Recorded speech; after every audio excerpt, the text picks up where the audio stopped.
세상을 옹호하다. 안녕하세요. 가리운 옹호사입니다. 오늘은 기독교 변증가 C.S. 루이스가 애용했던 논증 하나를 소개해드리려고 합니다. 오늘 이 이야기를 듣는 그리스도인 분들은 주위 비그리스도인 가족 또는 친구들에게 손쉽게 꺼내들 만한 도발적이고 앙큼한 포교 무기를 얻게 될 것입니다. 또 바라기는 이 영상을 시청하는 무신론자분들은 이 논증이 얼마나 유효하게 느껴지는지, 얼마나 당신의 가슴을 뒤흔드는지를 진솔한 마음으로 살펴주시고 많은 의견들을 남겨주셨으면 좋겠습니다.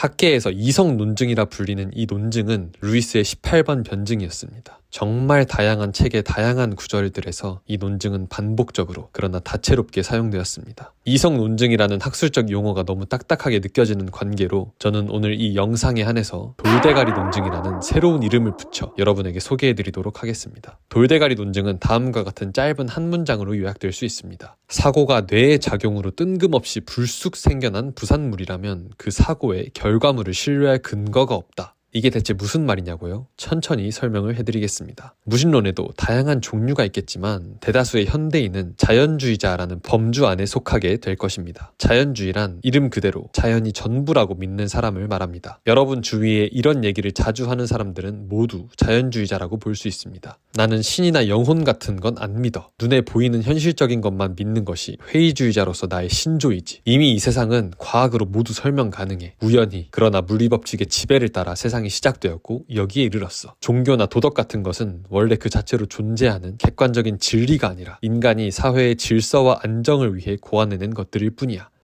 어떤가요? 유행에 버금가는 대중성을 자랑하는 신념이죠. 자, 그런데 루이스에 따르면 우리가 다 양보해서 자연주의를 받아들인다 하더라도 딱 하나만큼은 자연주의적으로 설명을 해낼 수가 없습니다. 그것은 바로 인간의 생각, 즉 사고입니다. 자연주의는 인간의 탄생 역사를 과학적으로 기술합니다. 이런 식으로 말이죠.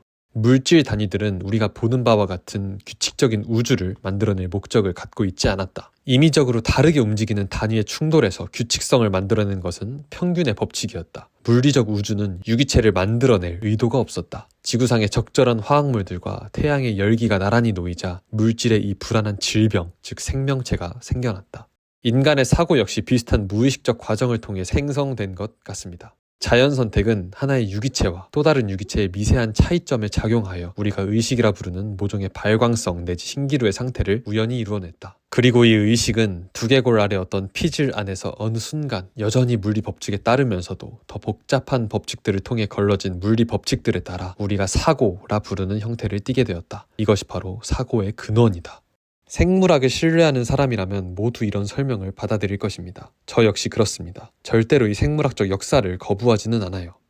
그런데 말이죠. 만약 정말로 이런 설명이 전부라면 인간의 뇌를 지배하는 이성적이고 논리적인 사고 전반이 순도 100% 자연의 과정으로부터만 온 거라면 우리는 우리의 사고를 신뢰할 수 있을까요? 물질의 물리적 과정만이 인간 이성의 유일한 저작권자라면 과연 그 정합성이 얼마나 보증될 수 있을까요?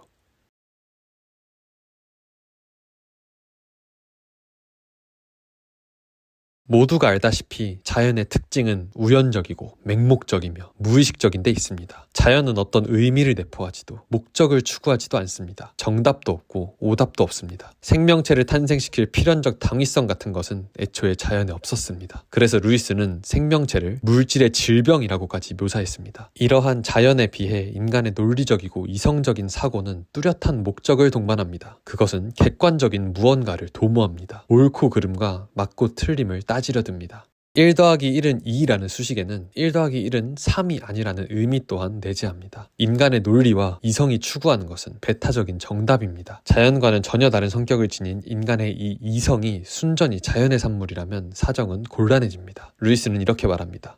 우리가 생각들이라고 부르는 것은 인과적 연쇄의 마지막 고리에 불과하고 그 이전까지의 모든 고리들은 비이성적입니다. 인간이 무언가를 생각하고 말한 이유는 그의 뇌 안에 물질이 특정 방식으로 움직였기 때문입니다. 그리고 그 순간에 이르기까지 흘러온 우주의 전 역사 때문에 그것은 그런 식으로 움직일 수밖에 없었습니다. 우리가 그의 생각이라 부르는 것이 본질적으로는 다른 생리적 분비작용과 다를 바 없는 현상입니다. 자연의 광대한 비이성적 과정이 시공간의 특정 시점에 이르러 그런 형태로 나타날 수밖에 없었습니다.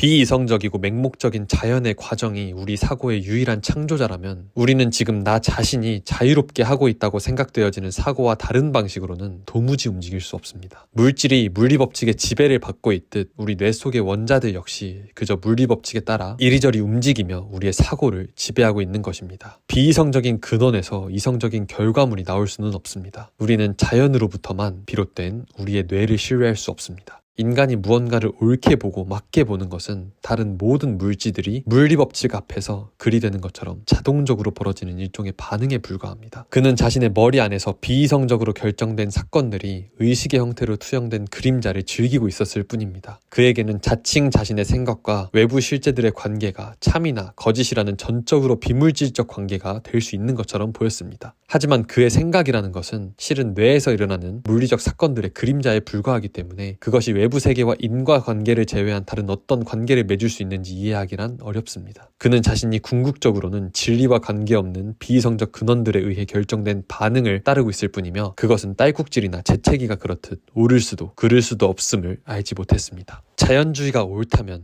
즉 이 세상 모든 것이 그저 자연이라면 우리는 이제 무언가를 옳다 그르다 판단하는 우리의 모든 사고들을 신뢰할 수 없습니다. 상대방이 하는 말이 단지 콤플렉스 때문이거나 뼈조각 하나가 뇌를 누르고 있기 때문이라고 생각한다면 그 순간 우리는 상대의 말에 어떤 중요성도 두지 않게 될 것이기 때문입니다. 바닥에 쏟아진 우유의 모양에는 옳고 그름이 없습니다. 산에서 굴러 내려오는 돌덩이의 방향에는 맞고 틀림이 없습니다. 그것이 자연입니다. 자연주의자는 우리의 모든 생각과 사고 역시 우유의 쏟아짐이나 산사태 같은 자연적 현상으로만 설명하려 듭니다. 그러나 그 순간 인간의 논리적, 이성적 사고의 기반이 모두 무너져 내립니다. 인간이 이성을 통해 무언가를 사고한다는 것은 우유의 우연한 모양새나 어디로 튈지 모르는 돌의 행방과는 전혀 다른 무언가였기 때문입니다. 자연주의에 따르면 인간의 사고는 한때 전혀 이성적인 것이 아니었습니다. 인간의 모든 사고는 현재도 많은 사고들이 그렇듯이 단순히 객관적 사건에 불과했지 객관적 진리에 대한 이해가 아니었습니다. 전적으로 우리 자신 외부의 원인을 둔 그 사고는 우리의 고통처럼 자극에 대한 반응에 불과했습니다. 그리고 자연 선택을 통해 그 반응 중에서 생물학적으로 해로운 반응은 계속 제거되어 왔고 생존에 적합한 것은 증가되어 왔다는 것입니다. 이것이 바로 인간의 사고가 이성적이게 된 계기랍니다. 그러나 반응은 제 아무리 향상을 거듭한다 해도 통찰의 행위로 변할 수 없습니다. 그럴 조짐을 보이는 일조차도 실은 있을 수 없습니다. 왜냐하면 반응과 자극의 관계는 지식과 그 대상으로서의 진리의 관계와는 전적으로 다르기 때문입니다. 인간의 물리적 시력은 감광점만 가진 조잡한 유기체의 시력보다 빛에 대해 훨씬 더 유용한 반응입니다. 그러나 이러한 향상이나 우리가 생각할 수 있는 그 어떠한 향상도 그것을 조금이라도 빛에 대한 지식이 되게 만드는 것은 아닙니다. 이렇게 비이성적 자연 물질의 작용들이 인간의 이성적인 사고를 탄생시킨 유일한 근원이라는 자연주의적 주장은 받아들일 수 없게 됩니다. 오히려 자연주의는 그 자신이 옳다면 그 즉시 그 자신을 틀리게 만드는 자기 파괴적인 성격을 지니고 있습니다. 앞에서 영국의 진화생물학자의 홀데인이 내 정신 과정이 순전히 뇌 속의 원자의 운동에 의해서만 결정되는 것이라면 나는 내 소신이 옳다고 가정할 수 있는 어떠한 이유도 갖지 못한다. 따라서 나는 내 뇌가 원자로 구성되어 있다고 가정할 수 있는 이유도 갖지 못한다. 라고 고백했던 것처럼 말이죠. 만약 자연주의가 옳다면 모든 생각들이 이처럼 온전히 비이성적인 원인들의 결과일 것입니다. 그렇게 되면 모든 사고가 똑같이 무가치해질 것입니다. 그러므로 자연주의는 무가치한 것입니다. 만약 그것이 옳다면 우리는 어떤 진리도 알 수 없습니다. 그것은 자멸을 초래합니다. 그래서 루이스는 기독교나 심령주의를 끌어들이지 않아도 자연주의를 반박하는데 전혀 문제가 되지 않는다고 말합니다. 자연주의가 스스로를 반박하니까요. 우주에 대한 온갖 희한한 주장을 다 믿게 될지 모르지만 자연주의만큼은 결코 믿을 수 없습니다. 이성적 사고의 타당성을 받아들이는 것이 모든 이론화에 앞선 필수 조건이겠죠. 우리가 뭔가를 믿고 뭔가를 주장하는 것은 그렇게 믿고 말하는 것이 옳다는 판단에 근거한 것이기 때문이죠. 그런데 그 이성이 그저 딸꾹질이나 재채기 따위의 것들과 성질이 같다면 그때부터 우리는 공허한 메아리질만 계속하는 꼴일 것입니다. 자연주의는 그야말로 모든 인간의 머리를 돌대가리로 만들어버리는 것이죠. 돌대가리 논증이 그 자체로 기독교 변증인 것은 아닙니다. 루이스도 말했듯 이것은 자연주의를 반박하는 이야기지 예수 그리스도의 사랑을 논하는 이야기는 아니거든요. 그러나 우리 모두 배워 알고 있는 생물학적 과정만으로는 인간의 논리적이고 이성적인 사고를 다 설명해낼 수 없다는 사실은 자연 너머의 다른 무언가를 필요로 한다는 점을 암시합니다. 실제로 과학은 저런 가치 중립적인 기술을 내놓았고 그것들 대부분은 진실된 것으로 보입니다. 그러나 그것만으로는 안 된다는 겁니다. 비이성적이고 우연적이며 맹목적인 듯 보이는 자연의 과정 속에서 초월적이고 이성적이며 인격적인 어떤 존재가 의도를 가지고 인간과 그 이성을 빚어갔음을 가정하지 않고서는 우리의 이성적 사고를 설명해내기 어렵다는 것입니다. 적어도 이성만큼은 자연만으로는 안 됩니다. 초자연적인 무언가가 개입을 했다고 보는 것이 합리적입니다. 이것이 제가 조금 전 기적을 통해서라면 또 모를까라는 말을 은근슬쩍 집어넣어 봤던 이유입니다. 우리 그리스도인들은 그런 창조주의 섭리와 기적을 믿는 사람들이니까요. 돌대가리 논증 어떠셨나요? 감화되셨나요? 설득되셨나요? 루이스도 당대의 여러 사람들과 이 논증으로 맹렬한 논쟁을 주고받았다고 합니다. 그만큼 치열한 격전지가 아닐 수 없습니다. 오늘날에도 여전히 그럴 것으로 보입니다. 더 다양한 관련 내용에 관심이 가시는 분들은 C.S. 루이스의 위험한 생각이라는 책을 참조해 보시기 바랍니다. 여러분들도 진솔한 생각들을 많이 공유해 주시면 감사하겠습니다. 그럼 오늘 하루도 기적 속에서 평안하시길 바랍니다.